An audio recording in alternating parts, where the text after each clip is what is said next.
Hi! E aí, marinheiros, como vão? Espero que muito bem, e eu não sei se alguém vai se interessar em ver esse vídeo, mas espero que sim, porque é sobre uma pessoa muito especial, um cara que literalmente revolucionou o instrumento e é muito importante, especialmente para os baixistas. Então, aí vamos nós!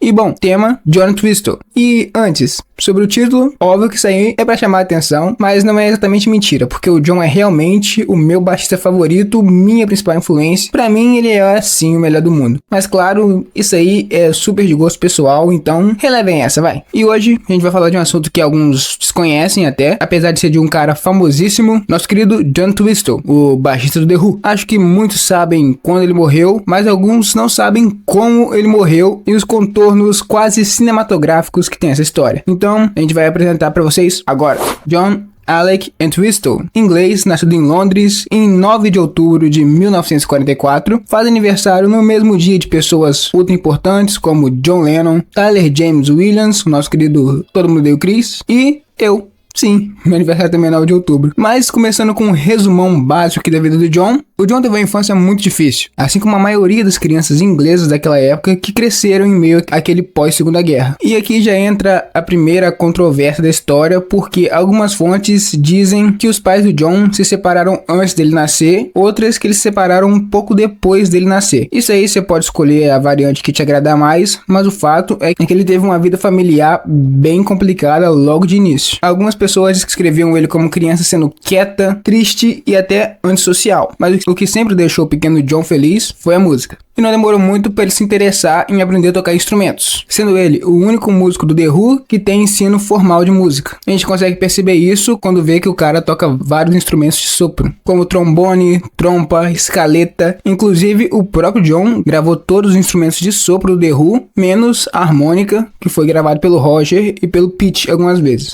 Claro, a harmônica, conhecida aqui no Brasil como gaita. Não gaita sanfona que os gaúchos dizem, gaita instrumentos de sopro mesmo. Logo depois, o John começaria a tocar guitarra, mas logo acharia seu grande amor no baixo, onde se tornaria um dos maiores e melhores baixistas da história da música.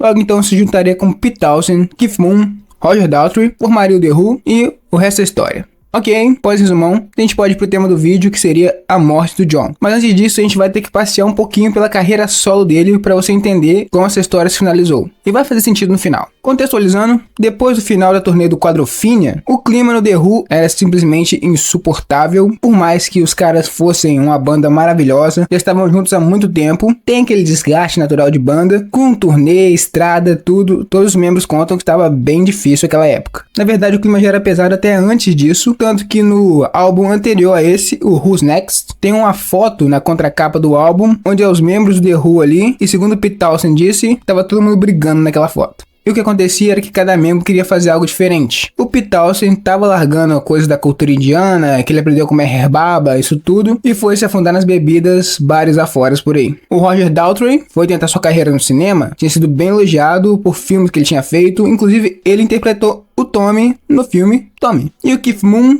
sairia de Londres e iria pra Califórnia, onde, sendo Keith Moon loucaço, claro que ia dar ruim, né? Tá, mas e o John? O John finalmente ia dar início sua carreira solo. E pra quem é fã de The Who, sabe que o cara já tinha feito letras extraordinárias pra banda, como que viraram clássicos, a Boris the Spider,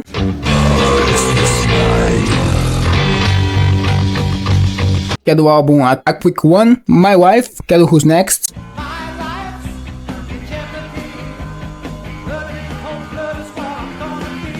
que virou um dos destaques ao vivo dos shows. Heaven and Hell, que era a abertura clássica dos shows do The Who ali no finalzinho dos 60, início dos 70.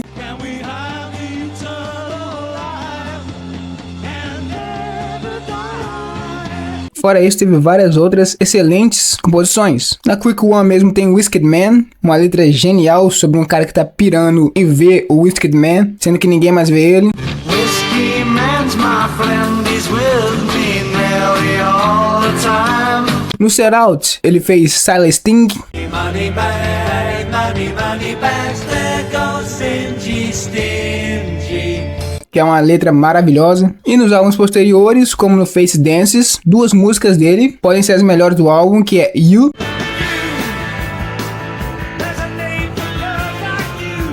e The Quiet One.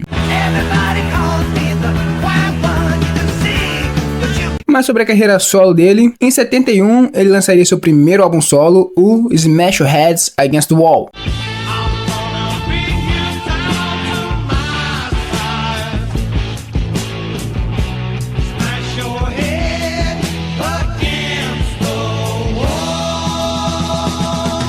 Álbum muito bom, muito subestimado. Já começa com My Size, que tem aquele riff clássico, segundo alguns, o Black Sabbath copiou, e tem vídeo sobre isso no canal. What We're Doing Here, música linda.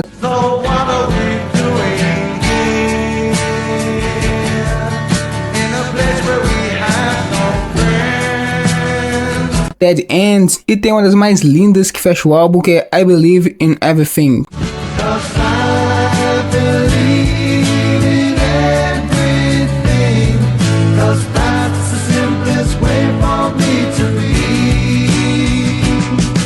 Uma grande estreia solo, apesar de não ter vendido quase nada, é um álbum maravilhoso. E o John, em teoria, ele tem 7 álbuns de estúdio, tirando coletâneas. Na minha opinião, os 5 primeiros são excelentes, apesar da crítica só gostar dos 2 primeiros. Nenhum vendeu nada, mas se você é fã de The Who, vale a pena ouvir. E o que deixava as músicas do John muito bonitas, com um sentimento maravilhoso, era o fato dele colocar situações reais que ele viveu nas suas letras. Ele começou a usar esse recurso com muita força no segundo álbum dele, o Twisted Rhymes. Também traz grandes canções. A que abre é muito boa, que é Ten Little Friends.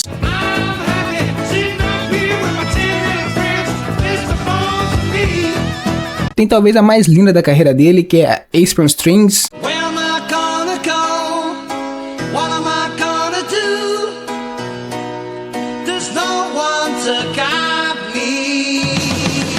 Think It Over, uma música que fala sobre suicídio, muito pesada, muito bonita também.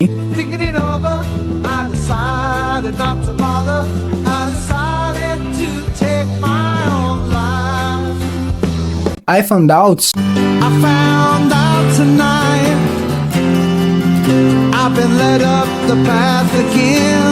Uma das mais lindas que eu acho também. Esse álbum é excelente. Esse álbum é muito bom. Talvez o melhor álbum solo dele. E quem toca guitarra nesse álbum é o querido Peter Frampton. Maravilhoso. Guitarrista fenomenal. Ele que tocou a guitarra solo nesse álbum aqui. E no terceiro álbum do solo do John, o Rigor Mortis Setzin, esse recurso foi usado menos porque esse álbum é basicamente uma homenagem ao rock dos anos 50, 60, que o John era muito fã. E trouxe grandes covers aqui. A Mr. Bassman é uma das melhores músicas que o John fez. Mr. Bassman, you got that certain something. Mr. Bassman.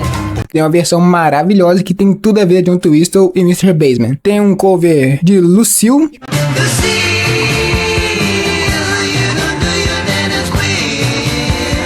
E tem cover de Hound Dog, que fez sucesso com Elvis Presley. Tem outra música divertidíssima aqui que é Roller Skate Kate, conta uma história trágica de uma patinadora numa via expressa.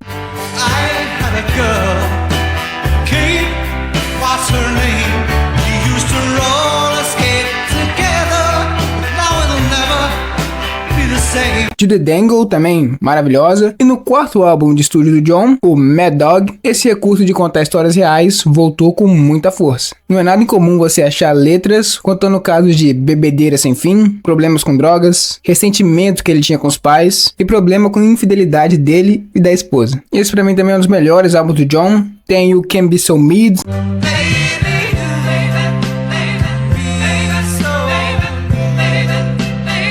Late Killer, Who in the Hell? Who in the hell you think you are? Telling me what to do. I'm So Scared. I'm so scared of you. A música que dá nome ao álbum, Mad Dog.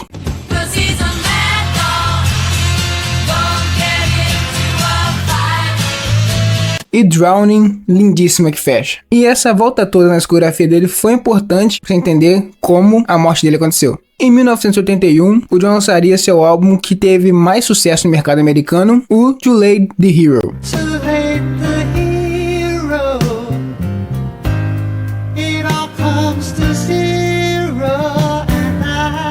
que foi o único que conseguiu entrar nas paradas americanas, uma posição bem baixa, mas conseguiu. E o hábito de contar histórias reais voltou com muita força nesse álbum. Apesar de muita gente detestar esse álbum, eu, como sou fã, Tiet, amo. Músicas como Try Me, que é a que abre, fala sobre experiência com cocaína.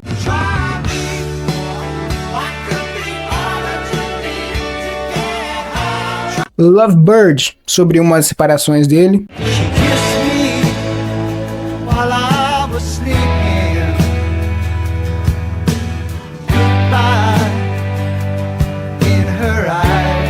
I Come Back é como ele estava enjoado dos Estados Unidos.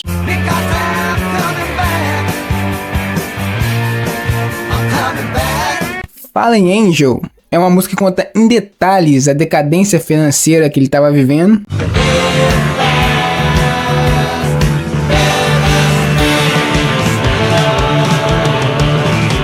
Mas a música que interessa pra gente é a penúltima do lado B do disco, a excelente Love is a Heart Attack. Love is a pain. Love is a heart attack. Em tradução livre, amor é um ataque do coração ou um ataque cardíaco. E a frase "a vida imita a arte" nunca poderia fazer tão sentido quanto agora. Bom, o John faleceu em 2002. E adivinha qual a causa da morte? Sim, um ataque do coração.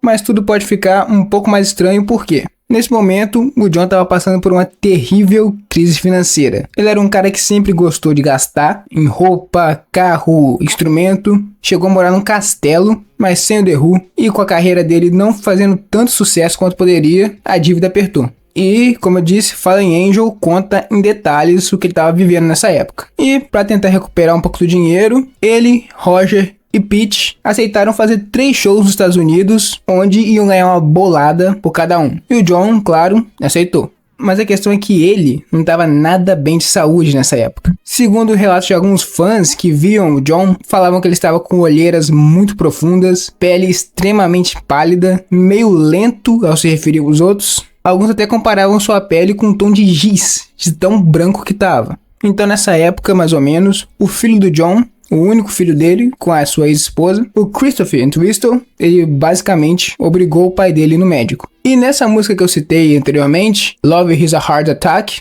tem esse trecho aí.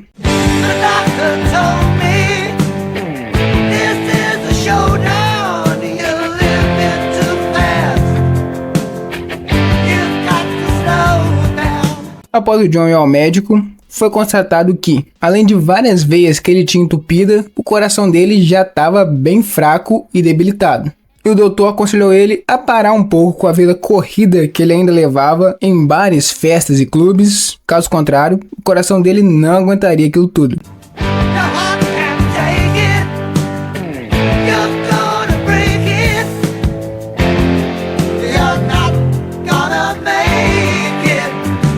E segundo relatos, o John se recusou a aceitar aquilo, dizendo que sabia os limites do próprio corpo. Então ele seguiu para os Estados Unidos fazer a tal turnê com The Who. E na música tem os seguintes versos.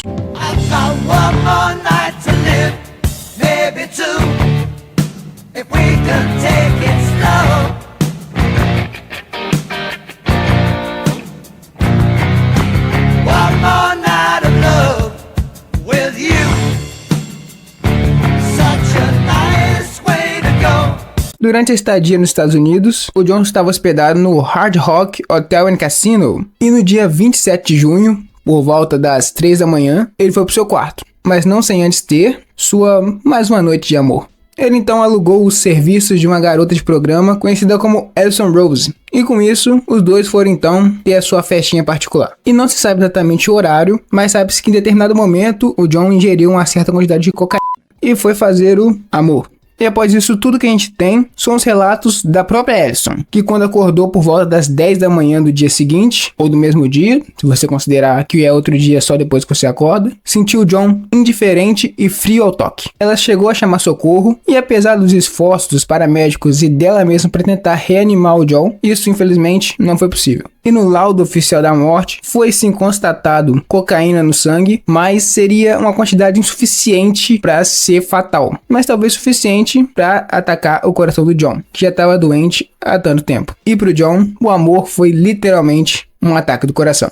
Essa com certeza é uma das histórias mais trágicas e de certa forma poética do mundo da música, comparando porcamente aqui. Trágica como a morte do Cazuza, quando ele fez Boas Novas, um pouco antes de morrer, falando que viu a cara da morte e ela estava viva. E poética como a do Cliff Burton, ironicamente, outro grande baixista que encontrou sua morte por causa de um As de Espadas, um Ace of Spades. Mas agora entre nós, não existe uma morte mais rock and roll do que essa. Durante uma turnê de uma das maiores bandas de rock de todos os tempos, o cara leva uma GP pro quarto, cheira coca e morre. Mas sexo, drogas e rock and roll é impossível, né? Então é isso. O objetivo não é exatamente homenagear o John, porque o John é o meu baixista favorito de todos os tempos. Eu acho que ele merece muito mais que um vídeo falando sobre a morte dele, para homenagear a grandeza que ele teve no mundo da música. Mas saber dessas histórias aqui é sempre interessante, né? Apesar de um pouco mórbido, é interessante de certa forma, né? E aí, você sabia dessa?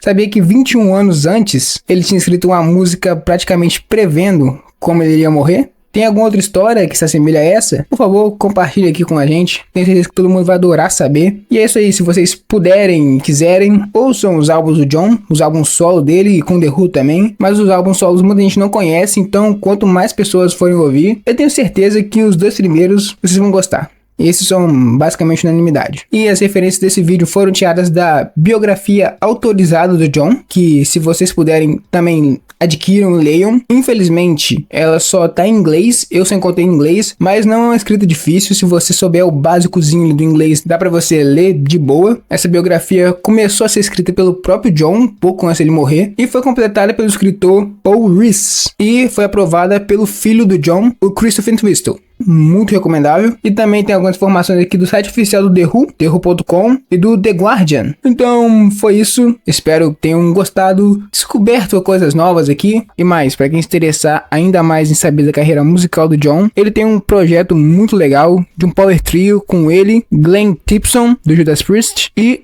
Cozy Powell, lenda das baquetas, lançaram um álbum que chama Edge of the World, muito legal, tá? E no mais, foi isso, fiquem bem. Como o próprio John falava, falem sujo, talk dirty. The man, the myth, the legend, you are the king, sir. Até a próxima.